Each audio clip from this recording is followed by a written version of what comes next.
தேவசகாயம் பிள்ளை, எப்படி இருக்கிறீர்கள்? என்ன ஒன்றும் பேசாமல் இருக்கிறீர்கள்? உங்கள் முகம் கூட வாட்டமாக இருக்கிறது. ஆண்டவரை பார்க்கும் நேரம் எனக்கு அடுத்திருப்பது போல் தெரிகிறது. மரணம் என்னை நெருங்கிவிட்டது.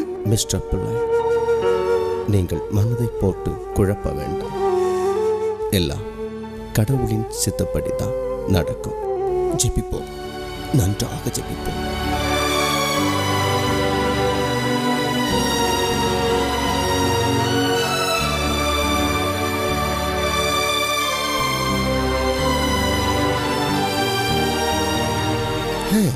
Where are you going? சர்ச்சுக்கு போகணும். ஆரல் வாய்மொழிக்கு போனீங்களா? What problem? முகம் இப்படி இருக்கிறது. தேவசகாயம் பிள்ளை பார்த்தேன். தன்னோட மரணம் நெருங்கிவிட்டதாக சொன்னான்.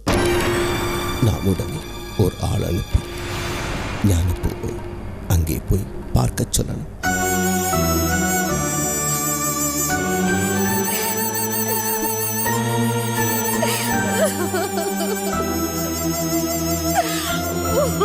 நீ எனக்கு மனைவியாக வாழ்க்கைப்பட்டு ரொம்ப கஷ்டப்பட்டல்ல.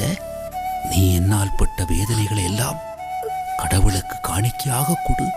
அது உனக்கு பேரின்ப வாழ்வை தரும். நீ ஒரு ராசி இல்லாதவன்னு அறிவு கட்டவங்க நினைப்பாங்க. நீ உண்மையிலே ஒரு பாக்கியவதி. மனிதனா பிறந்தா ஒரு நாள் இறக்கத்தான் செய்வாங்க. அந்த நேரம் என்னை நெருங்கி விட்டது. சந்தோஷமான நேரம். அதுக்கு பிறகு நான் ஆண்டவரோடு இருப்பேன்.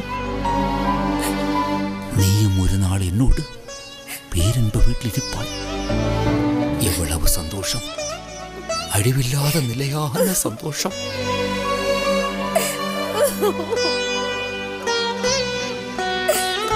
அழக்கூடாது. நான் இறந்த பிறகு நீங்க இருக்கக்கூடாது. உன்னை ரொம்ப கொடுமைப்படுத்துவாங்க. நீ வடக்கங்குளத்துக்கு போயிடு. சொந்த பந்தங்களை நினைச்சு கவலைப்படாத.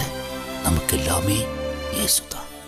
நம்ம ஜனங்களுக்கு வேண்டியும் தம்புரானுக்கு வேண்டியும் மன்றாடு. சூரியன் மறைய போகுது. சீக்கிரம் வடக்கங்குளத்துக்கு புறப்படு. கடவுள் நம்மோடு இருப்பார். கவலைப்படாது.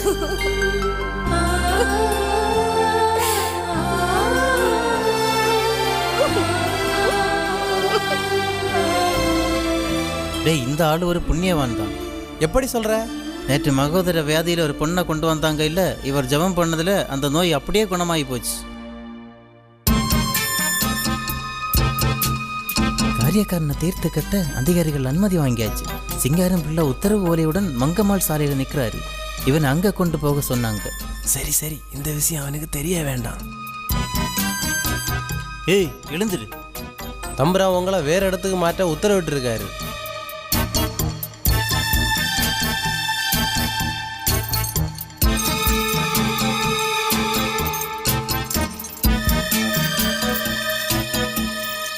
சிங்காரம் பிள்ளை அங்க காத்திருப்பாரு. சீக்கிரம் போ போ போ. வாங்க, நேரம் ஆகுது, சீக்கிரம் வாங்க. இவன் நம்ம எல்லாம் கஷ்டப்படுத்த வேண்டிய பிறந்திருக்கான். இவன் செத்தாதான் நமக்கு நிம்மதி. நட.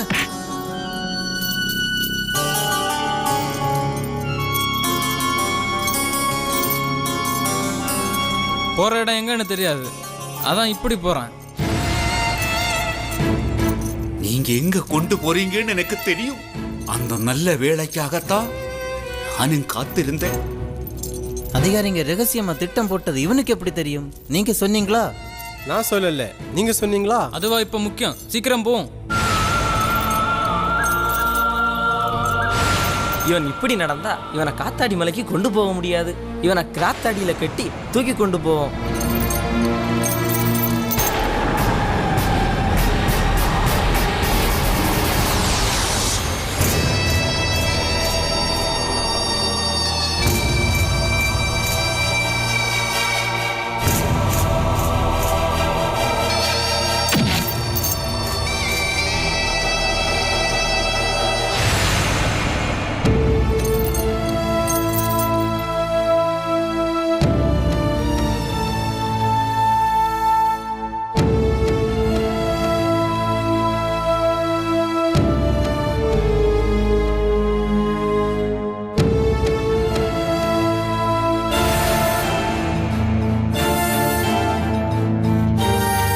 மங்கம்மாள் சாலை வந்தாச்சு. காற்றாடி மலைக்கு இன்னும் தூரம் இருக்கு. சீக்கிரமா நடைங்க. இனி எவ்வளவு தூரம் இருக்கு? இனி இங்கிருந்து ஒரு பர்லாங்கு தூரம் இருக்கும்.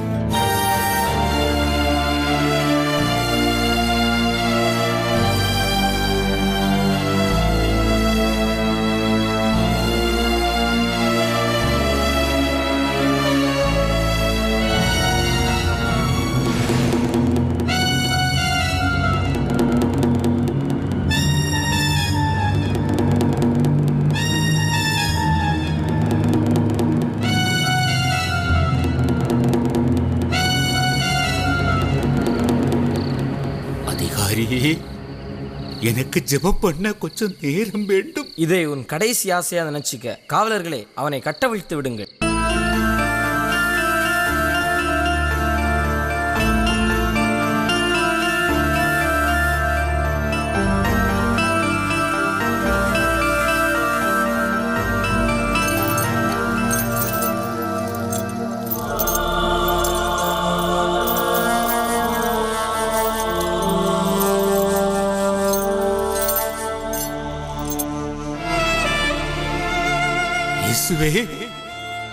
என்னை கைவிடாதையும், என்னை முழுவதும் உம்மிடம் அர்ப்பணிக்கிறேன். அன்றை மரியே, எனக்கு அருள் புரியும். ஆமென். எனது ஜெபம் முடிந்து விட்டது. இனி உங்கள் வேலையை செய்யலாம்.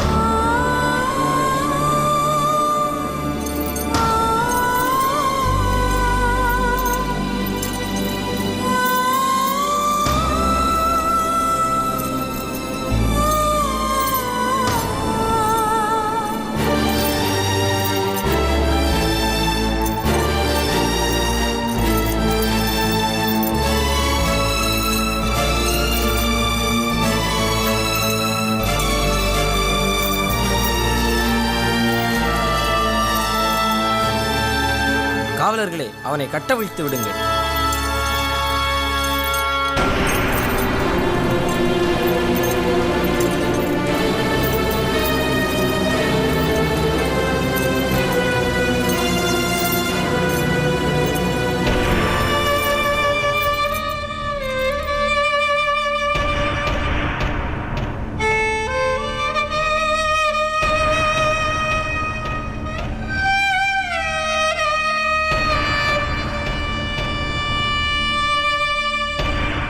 தண்டனையை நிறைவேற்றி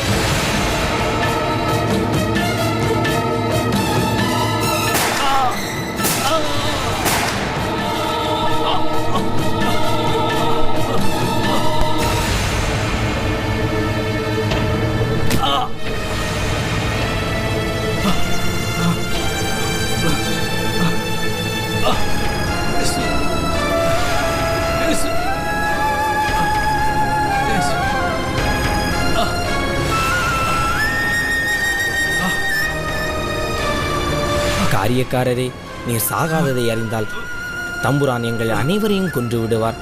அதனால் தயவு செய்து எங்களை காப்பாற்றும்.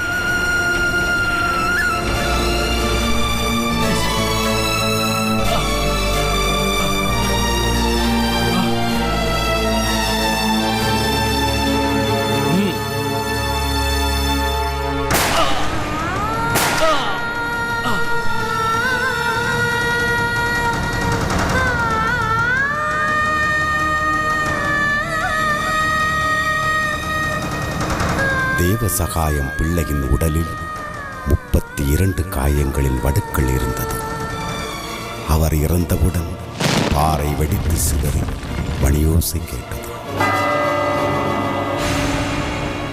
தேவசகாயம் பிள்ளை சுட்டுக் கொல்லப்பட்ட இடத்தின் அடையாளமாக அங்கு நின்ற ஆலமரத்தின் ஒரு கிளையின் நிறமும் மாறியது. இறந்த செய்தியை அறிந்த புட்டாரி சுவாமி தஞ்சைக்கு அடுத்து ஆரூரில் இருந்தார். சில நாட்களுக்கு பின் மதுரை இயேசு சபை பிரவின்சியல் சுவாமிகளின் அனுமதியுடன் கோட்டாறு புனித சவேரியார் ஆலய பீடத்திற்கு முன் 2.5 அடி வீதியும் 3.5 அடி நீளமும் உள்ள கல்லறையில் தேவசகாயம் பிள்ளையின் எலும்புகள் அடக்கம் செய்யப்பட்டது. அன்றைய திருவிதாங்கோடு மாநிலத்தின் மறை மாவட்டம் கொச்சியில் மராப்புழையில் இருந்தது. மரண செய்தியை அறிந்த ஆயர் மேதகு இயேசுவின் புளோரன்ஸ் ஆண்டகை ஆயர்களுக்கே உரித்தான போந்திப்பிக்கல் திருப்பலி நிறைவேற்றியும் தத்தேயும் என்ற நன்றி கீதமும் பாடினார். கோட்டாறு பங்கு தந்தை தோமஸ் டி பொன்சேகரா இயேசு சபை சுவாமியின் தலைமையில் ஆடம்பர திருப்பலியும் நடைபெற்றது. இது மருதங்குளம்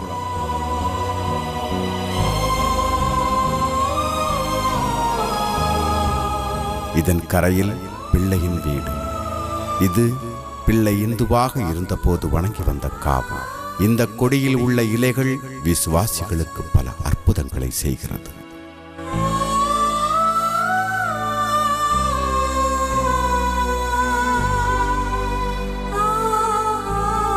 இதுதான் பத்மநாபபுரம் அரண்மனை. இங்குதான் பிள்ளை காரியக்காரராக பணியாற்றினார். இது பிள்ளை பணியாற்றிய நீலகண்ட சுவாமி கோவில். மருந்துக்கோட்டை மையக்கோட்டை. இது வட்டக்கோட்டை. கிபி 18ஆம் நூற்றாண்டில் செங்கற்கோட்டையாக இருந்த இதை டிலினாய் கற்கோட்டையாக மாற்றினார். இது உதயகிரி கோட்டையில் அமைந்துள்ள புனித மிக்கேல் சம்மனசு ஆலயம்.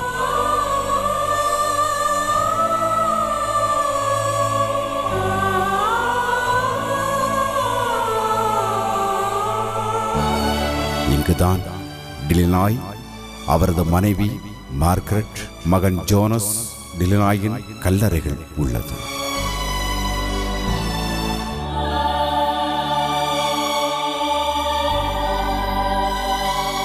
இது பீரங்கிகள் செய்ய டிலினாய் பயன்படுத்திய உலை. இது குளச்சல் யுத்தத்தில் வெற்றியின் அடையாளமாக அமைக்கப்பட்ட நினைவு சின்னம்.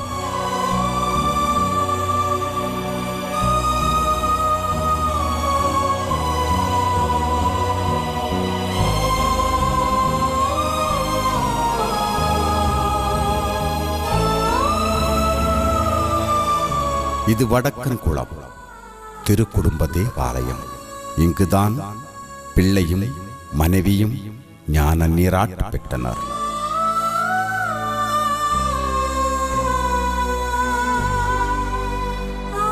இது பிள்ளை பயன்படுத்திய தலைப்பாகை.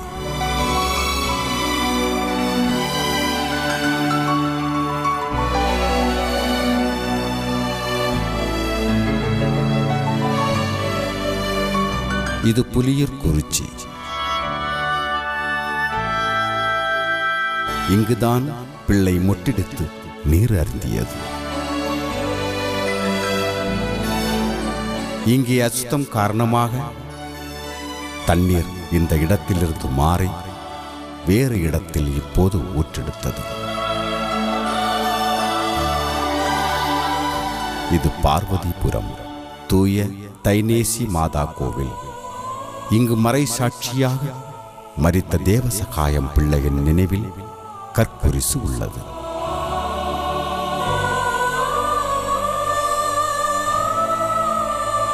இது பெருவிளை. தேவசகாயம் பிள்ளை பட்ட வேப்ப மரத்தில் கட்டி வைக்கப்பட்ட இடம். மதுரை மன்னர்களின் படையெடுப்பில் இருந்து நாட்டை காக்க கடுக்கரையிலிருந்து கன்னியாகுமரி வரை 21 கிலோமீட்டர் நீளம் கொண்ட இக்கோட்டையின் பக்கத்தில் தான் பிள்ளை அடைக்கப்பட்ட ஆரல்வாய்மொழி சிறை.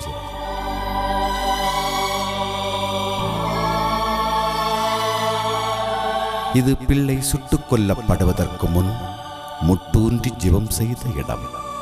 பிள்ளை சுட்டுக் கொல்லப்பட்ட இடம். இது பிள்ளையின் இறுதிச் ஜெபம்.